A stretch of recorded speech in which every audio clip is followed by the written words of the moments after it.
입니다. 저에게는 교회를 사랑하시고 하나님을 사랑하시는 우리 여러 성도님들을 만나 뵙게 된 것은 아주 큰 특권이고 좋은 아주 귀한 경험이었던 것 같습니다. 감사합니다. 아, 오늘은 말씀해 주신 것처럼 고린도전서의 마지막 부분을 갖도록 하겠습니다.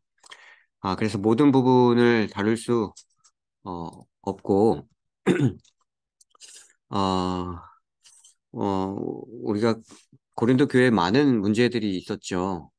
4장에서부터 10장까지는 음행과 어떤 소송, 결혼, 성 문제, 우상의 재물 문제 같이 세상의 문제가 교회 안에 들어온 것에 대한 내용이라고 한다면 11장부터 15장까지는 교회 내부의 직접적인 문제에 대하여 다루었습니다. 집회 중에 여성들이 수건을 머리에 써도 되는가? 성만찬 예식에 대한 부분이나 또 성령의 은사에 대한 부분, 그리고 부활 문제, 어, 특별히 12장부터 14장은 성령의 은사에 대한 내용인데요. 12장은 일반적인 성령의 은사에 대한 내용이고, 13장은 우리가 잘 알고 있는 가장 중요한 은사인 사랑을 강조했음을 알고 있습니다. 14장은 고린도 교회의 이슈가 된 은사였던 방언에 대하여 바울이 언급을 합니다. 고린도 교회의 은사 문제는 사실 성령의 은사 중에 방언이 문제가 됐는데요. 고린도 교인들은 방언을 하나의 능력이라고 강조하면서 방언하지 못하는 이들을 무시했고요. 그들이 성령의 은사를 받지 못했다라고 폄하했습니다. 그런 은사 문제 속에 바울은 고린도전서 12장과 13장을 먼저 기록을 해서 우리에게 전해주고 있는 것인데요. 오늘은 12장, 13장을 중심으로 같이 나누려고 합니다.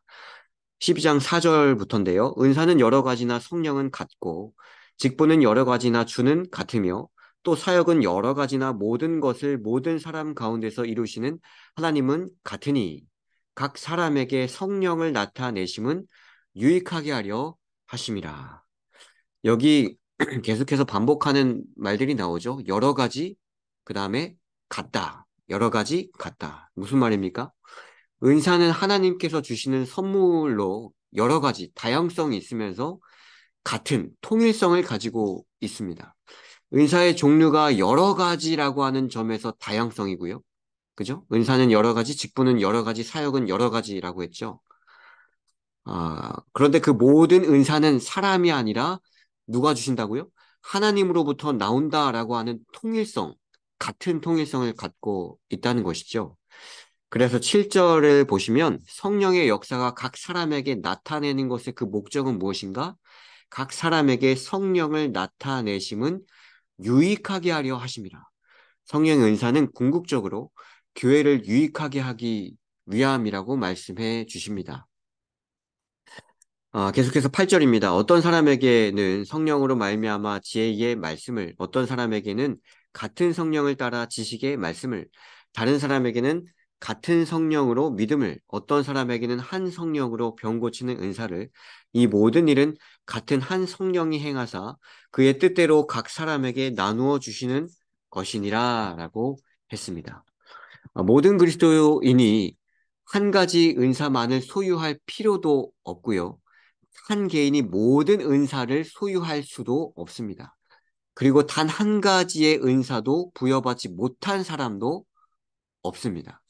그리스도인이라면 하나님의 자녀로서 주님의 몸된 교회를 섬긴다라고 한다면 그리스도인들은 각기 고유한 은사가 있다는 것이죠. 그것을 바울은 지체의 비유로 잘 나타내 주고 있습니다. 만일 온 몸이 눈이면 듣는 곳은 어디며 온 몸이 듣는 곳이면 냄새 맡는 곳은 어디냐. 그러나 이제 하나님이 그 원하시는 대로 지체를 각각 몸에 두셨으니 아, 눈은 눈의 역할을 하고 손은 손의 역할을 하며 발은 발의 역할을 해야 한다는 것이죠. 그러나 이 모든 것은 하나로 연합된다는 것입니다. 우리 26절, 27절에 있는 말씀은 같이 한번 읽어볼까요? 만일 시작. 만일 한 지체가 고통을 받으면 모든 지체가 함께 고통을 받고 한 지체가 영광을 얻으면 모든 지체가 함께 즐거워하느니라. 너희는 그리스도의 몸이요 지체의 각 부분이라. 하나의 지체가 고통을 받으면 모든 지체가 고통받고 하나의 지체가 영광을 얻으면 모든 지체가 함께 즐거워한다. 라고 했습니다. 우리가 감기에 걸려서 목이 아프고 콧물도 나고 머리가 아픈데 병원에 가면 주사는 어디에 놓는가 하면 엉덩이에 놓습니다. 축구 선수가 발로 공을 차서 골을 넣죠. 그런데 모든 카메라는 발을 비추는 게 아니고 축구 선수의 얼굴을 비춥니다. 그리고 경기에서 승리하게 되면 메달을 목에 걸어 줍니다. 그래서 각 지체는 그 지체로서의 끝이 아니라 예수님의 몸이 되는 하나하나의 귀중한 지체라고 한다는 것이죠. 교회의 모든 성도들 하나하나가 모여서 예수님의 몸 된 교회가 된다는 것입니다.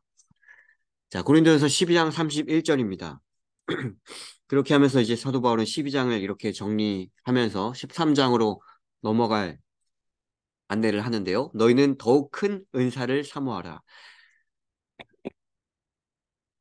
내가 또한 가장 좋은 길을 너희에게 보이리라 라고 말씀하십니다.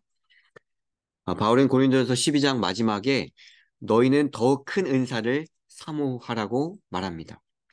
또한 가장 좋은 길을 너희에게 보이리라 라고 강조하면서 그 다음 장을 소개하는데 그 다음 장이 우리가 잘 알고 있는 고린도전서 13장 사랑장입니다. 이 13장은 가장 큰 은사가 무엇인지 보여주는 장이죠. 사랑의 시편이라고 알려진 귀한 말씀입니다. 바울 서신에서 보기 드문 문학적인 향기와 아름다운 이제 내용을 가진 장으로 사랑받고 있습니다. 13장 1절부터 3절인데요. 내가 사람의 방언과 천사의 말을 할지라도 사랑이 없으면 소리나는 구리와 울리는 꽹과리가 되고 내가 예언하는 능력이 있어 모든 비밀과 모든 지식을 알고 또 산을 옮길 만한 모든 믿음이 있을지라도 사랑이 없으면 내가 아무것도 아니요. 내가 내게 있는 모든 것으로 구제하고 또 내 몸을 불사르게 내줄지라도 사랑이 없으면 내게 아무 유익이 없느니라. 사랑의 중요성을 계속해서 강조합니다. 사랑이 없으면 어떤 일을 할지라도 아무것도 아니라는 것이죠. 사람의 방언, 천사의 말, 예언의 능력, 큰 믿음이 있어도 사랑이 없으면 아무것도 아니라는 것입니다. 이것은 우리가 무슨 일을 하든지 사랑의 동기에서 하지 않으면 소용없는 무익함을 의미합니다. 마치 사랑 없는 은사는 무엇과 같은가라고 생각해 보니까 마치 상한 음식과 같지 않나 싶습니다. 제가 예전에 아주 잘 차려진 뷔페에 초대를 받아서 식사를 하게 됐는데 처음에 이제 식사를 위해서 많이 먹어야 되니까 먼저 샐러드와 간단한 이제 가벼운 것들을 좀 담았습니다. 그래서 샐러드를 넣고 소스를 넣고 처음 먹으려고 했는데 양상추가 상에 있었어요. 바로 뱉었지만 계속해서 제 혀에는 그 상한 그 음식의 그 맛이 계속 남아 있었습니다. 어떤 음식을 먹어도 양상추의 그 상한 느낌이 계속 지워지지 않는 것이죠. 그래서 그날 아주 좋은 고급 뷔페에 갔음에도 불구하고 제대로 먹지 못한 식사를 한 적이 있습니다. 보기에 그럴듯하게 화려한 식탁을 먹어보았을 때 상한 음식이라면 그 식사는 망한 것입니다. 어떤 은사는 눈에 보이기에 정말 좋아 보이지만 사랑의 동기로 하지 않는다면 매우 큰 부작용이 있고 무익하다라고 말씀해주고 있는 것이죠. 이것을 조금 아까 살펴본 12장에서 예수님의 몸된 교회와 그 지체와 관련하여 생각해 볼 수 있습니다. 모든 지체는 서로 돌아보고 사랑하게 되어 있죠. 서로를 위하게 되어 있습니다. 우리가 목에 뭐 얼굴에 뭐 모기를 물리면 가려우면 손으로 긁어야 되지 않습니까?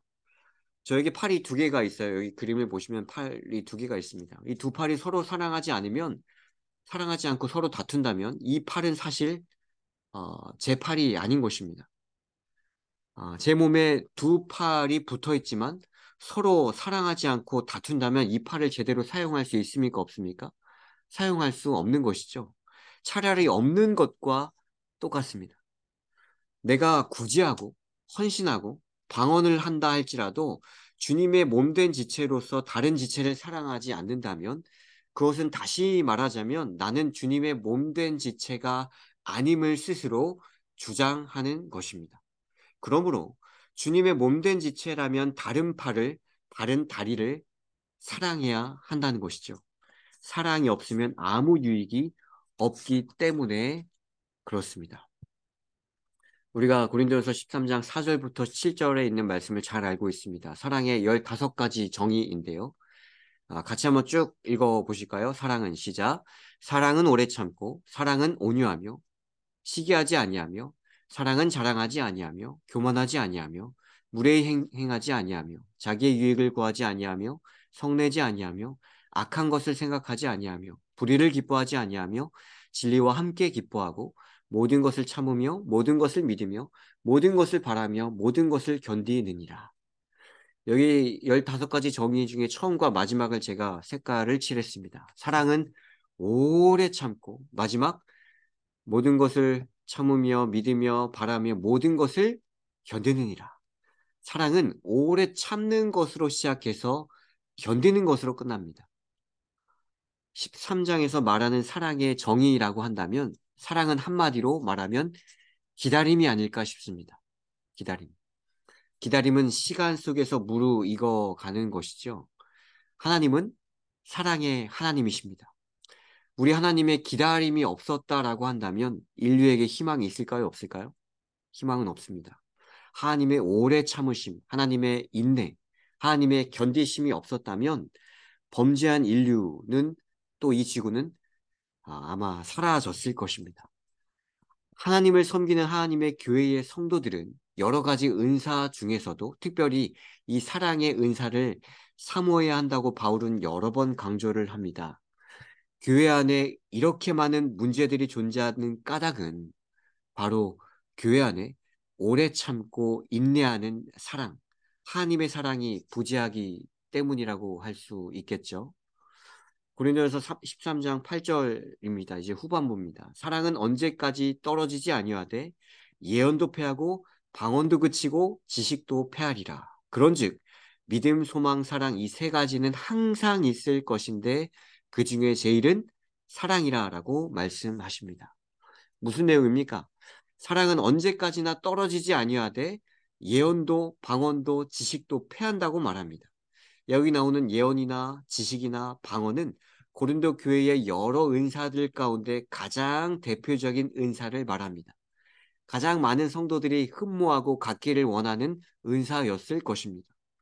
고린도 교회는 예언의 은사, 방언의 은사, 지식의 은사를 중요하게 생각했을지는 몰라도 결국 사랑의 은사를 제외한 모든 은사는 세상의 종말과 함께 사라지게 될 것입니다. 그러므로 모든 성도들은 현재 자신이 소유한 은사에 만족할 것이 아니라 자신의 은사를 자랑할 것이 아니라 이 은사들을 교회와 성도의 유익을 위하여 잘 사용되도록 사랑의 은사로 덧입도록 기도하며 노력해야 할 것입니다.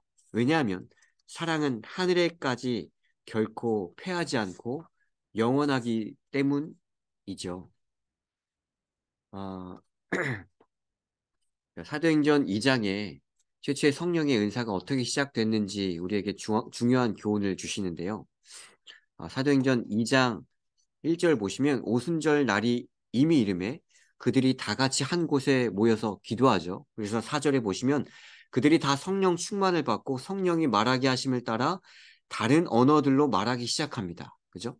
7절을 보시면 다 놀라 신기하게 여겨 이르되 보라 이 말하는 사람들이 다 갈릴리 사람이 아니냐? 우리가 우리 각 사람이 난 곳 방언으로 듣게 되는 것이 어찌 됨이냐? 이 성령의 은사로 말미암아 방언의 은사가 제자들로부터 시작되었음을 이제 우리는 찾아볼 수 있죠. 그 다음에 44절을 보겠습니다. 좀 건너뛰어서 이 성령의 은사, 방언의 은사로 시작된 그 교회가 어떤 분위기 속에 있었는지, 초대교회가 어떤 분위기 속에 있었는지 우리가 생각해 볼 수 있습니다. 믿는 사람이 다 하나 함께 있어 모든 물건을 서로 통용하고 또 재산과 소유를 팔아 각 사람의 필요를 따라 나눠주며 날마다 마음을 같이하여 성전에 모이기를 힘쓰고 집에서 떡을 떼며 기쁨과 순전한 마음으로 음식을 먹고 하나님을 찬미하며 또 온 백성에게 무엇을 받습니까? 칭송을 받으니 주께서 구원받는 사람을 날마다 더하게 하시니라. 이 사도행전 2장은 오순절 성령 충만을 받고 초대교회의 성령의 은사가 시작되는 것으로 우리에게 귀한 정보를 줍니다. 방언의 은사를 받고 선교와 사랑의 봉사가 초대교회에서 시작되었음을 알려주고 있죠. 그러므로 초대교회 공동체는 사랑이 넘쳐 흐르는 교회였습니다. 사람들에게 그래서 칭찬받는 교회가 되고 곧 그것은 주변에게 교회 안팎에 영향력 있는 교회가 됨을 알려주고 있습니다. 오늘 우리들의 교회는 어느 교회를 닮았습니까? 성령의 은사와 함께 사랑이 넘쳐 흐르고 사람들에게 칭찬받는 예루살렘 초대교회를 닮았는가? 아니면 수많은 은사는, 다양한 은사는 존재하나 사랑이 없는 고린도 교회는 교회를 닮았는가? 사람들이 많이 찾고 건물이 크고 찬양이 화려하고 악기가 다양하고 특별한 이벤트와 재미있는 프로그램이 많은 교회는 좋은 교회라고도 할 수 있겠지만 거기에 사랑이 없다면 보기에는 그럴듯한 뷔페지만 상한 음식인 것입니다. 바울은 은사 문제를 다루는 중에 사랑에 대해 매우 비중 있게 강조하고 있습니다. 은사는 성령께서 주시는 선물이기 때문에 그 자체로 좋은 것이지만 그런 좋은 것도 사랑의 동기와 목적에서 행해져야 한다는 것이죠. 은사도 좋고 믿음도 좋고 소망도 좋지만 모든 것보다 더 뛰어나고 중요한 것은 사랑이라고 말씀해 주고 있습니다. 우리 교회 증언에 있는 말씀인데요. 아, 순수한 사랑에 의해 이루어진 것은 무엇이든지 사람이 보기에는 매우 작고 하찮으냐. 사실은 전적으로 풍부한 열매를 맺는다. 왜냐하면 하나님께서는 얼마나 많은 양의 일을 했는가 보다 얼마나 많은 사랑을 행사했는가를 더 중요시 하시기 때문이다. 사랑은 하나님께 속한 것이다. 거듭나지 아니한 마음은 하나님께서 기르시는 사랑의 나무를 생기게 하거나 자라게 할 수가 없다. 이 나무는 그리스도께서 통치하실 때에만 살며 번영한다라고 말씀해 주고 있습니다. 다시요. 사랑은 하나님께 속한 것이고 거듭나지 아니한 마음은 하나님께서 기르시는 사랑의 나무를 생기게 하거나 자라게 할 수 없다라고 말씀하십니다. 우리 교회의 가치가 건물의 크기나 사람의 많고 적음과 상관없이 그리고 가진 은사의 개수와 상관없이 그리스도의 몸된 교회를 사랑으로 섬기고 성도들을 사랑으로 대하는 것이 오늘 우리 교회의 최고의 가치가 되었으면 정말 좋겠습니다. 우리들의 모든 교회의 사랑의 나무를 자라도록 하는 그래서 우리 모든 교회와 모든 성도님들이 되어 주시기를 간절히 소망하는 것이죠. 이 시간을 정리하면서 마지막 고린도전서 16장의 문안 인사를 같이 나누길 원합니다. 이 마무리 인사인데요. 나 바울은 친필로 너에게 문안하노니 만일 누구든지 주를 사랑하지 아니하면 저주를 받을지어다라고 하면서 그 다음에 무엇을 강조하는가 하면 주여 우리 주여 오시옵소서 또는 우리 주께서 임하셨도다라고 말씀하면서 고린도전서를 마무리합니다. 여기 22절에 우리 주여 오시옵소서 우리 주께서 임하셨도다라고 하는 말은 아람어로 마라나다입니다. 이것은 신약 성경에서 유일하게 아람어 마라나다가 헬라어 역으로 기록된 부분입니다. 우리 주님 오십니다. 우리 주님 오시옵소서. 이 기독교 초기 문헌 디다케를 보면 당시 성도들이 인사로 흔히 사용했었던 말이 마라나다입니다. 당시에 문제가 많은 고린도 교회나 또 이 마지막 때의 한국 교회나 또 세계 많은 교회나 우리가 살아가는 이 세상이나 크고 작은 문제의 소용돌이 속에서 우리가 자유로울 수는 없습니다. 어떤 대책과 방법을 내놓는다 할지라도 사실 그 문제에서 깨끗하게 해결되기는 어려울 것입니다. 오직 우리 주님께서 이 땅에 장차 다시 오시게 될 때 우리는 모든 것이 하나님 앞에서 낱낱이 밝혀지고 한치의 오차 없이 말끔하게 해결될 것을 우리가 바라보게 될 것이죠. 그러므로 당시 고린도 교회처럼 오늘 우리가 마주하는 교회 안팎의 여러 문제들을 혹시 보게 될 때에는 우리는 교회를 떠난다거나 교회를 비난한다거나 끝장 보자라고 다투는 것이 아니라 그때야말로 무엇을 해야 하는가 하면 주님 오심을 간절하게 기다려야 할 때가 아닐까 싶습니다. 우리가 재림 성도로서 마라나다 주님 오심을 기억하며 하나님께서 그 모든 문제를 해결해 주심을 사모하고 기다리는 것이죠. 고린도에서 1장 2절에서는 바울이 고린도 교회를 무엇으로 표현하는가 하면 고린도에 있는 하나님의 교회라고 표현합니다. 무엇으로 표현했다고요? 고린도에 있는 바울의 교회, 베드로의 교회, 바울의 교회가 아니라 하나님의 교회라고 표현합니다. 바울이 문제가 많은 교회에 책망의 편지를 보내면서 이 고린도 교회를 여전히 누구의 교회로 인정하는가 하면 하나님의 교회로 인정한다는 것이죠. 분쟁의 문제, 성 문제, 소송의 문제, 우상 숭배, 음식 문제, 은사 문제, 부활 신앙 문제 등등 수많은 문제를 가지고 있었던 고린도 교회였지만 바울이 보기에 여전히 그 교회는 하나님의 교회였습니다. 영감의 글을 보실까요? 그리스도의 교회는 비록 연약하고 약점이 있을지라도 지상에서 그분이 최고의 관심을 쏟으시는 유일한 대상이라고 증거할 수 있다.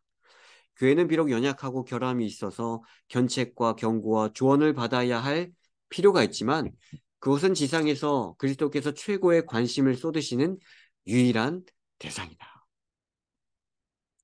그래서 우리는 교회를 이렇게 정의할 수 있습니다. 어떤 분이 이렇게 교회를 정의하시더라고요. 이것은 내 교회가 아닙니다. 이것은 남의 교회도 아닙니다. 이 교회는 내가 사랑하는 주님의 교회입니다. 우리 사랑하는 성도님들, 우리가 우리들의 교회를 더 사랑했으면 좋겠습니다. 고린도전서의 말씀을 정리하면서 하나님의 최고의 관심인 교회에 바울이 관심을 그렇게 쏟은 것처럼 우리 주님께서 그런 관심을 가지신 것처럼 우리들의 관심 또한 최고의 관심을 쏟았으면 좋겠습니다. 그리고 교회에서 만나게 되는 수많은 문제들 앞에 하나님 앞에 간절히 그것들을 간구하면서 어떤 사람을 비난한다거나 나의 비난한다거나 그것을 가지고 끝장 토론하고 싸운다는 것이 아니라 나에게 사랑이 없음을 회개하며 하나님의 사랑이 우리 교회 안에 내 안에 회복될 수 있도록 간구할 수 있는 저와 우리 모든 교회 성도님들이 되어 주시기를 간절히 소망합니다. 우리 잠시 기도하겠습니다.